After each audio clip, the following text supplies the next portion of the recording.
സംസ്ഥാനം നാളെ വിധിയെഴുതും. രാവിലെ 7 മുതൽ വൈകിട്ട് 6 വരെയാണ് വോട്ടെടുപ്പ്. സംസ്ഥാനത്ത് ആകെ 2.7 കോടി വോട്ടർമാരാണുള്ളത്.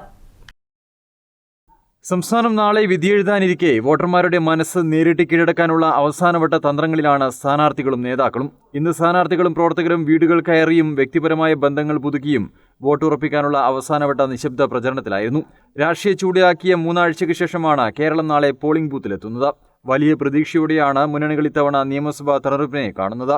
3ാം തവണയും അധികാരത്തിലെത്താൻ സാധിക്കുമെന്ന പ്രതീക്ഷയോടെ തുടർഭരണം ലക്ഷ്യമിട്ടാണ് LDF തെരഞ്ഞെടുപ്പിനിറങ്ങിയത്. കഴിഞ്ഞ 10 വർഷക്കാലത്തെ വികസന നേട്ടങ്ങൾ എണ്ണിപ്പറഞ്ഞായിരുന്നു ഇടതുമുന്നണിയുടെ പ്രചരണം. എന്നാൽ ഇത്തവണ കേരള ജനത തങ്ങളെ അധികാരത്തിലേറ്റുമെന്ന വിശ്വാസത്തിലാണ് UDF ക്യാമ്പ്.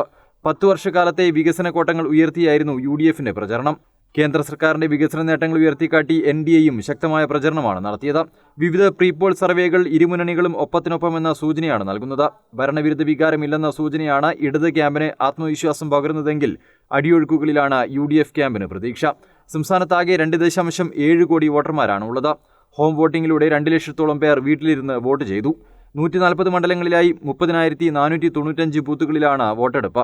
ഇതിൽ പ്രശ്നബാധിത ബൂത്തുകൾ 2040 സുരക്ഷയൊരുക്കുന്നതിനായി 76,000-ഓളം പോലീസ് ഉദ്യോഗസ്ഥരെയാണ് വിന്യസിച്ചിട്ടുള്ളത്.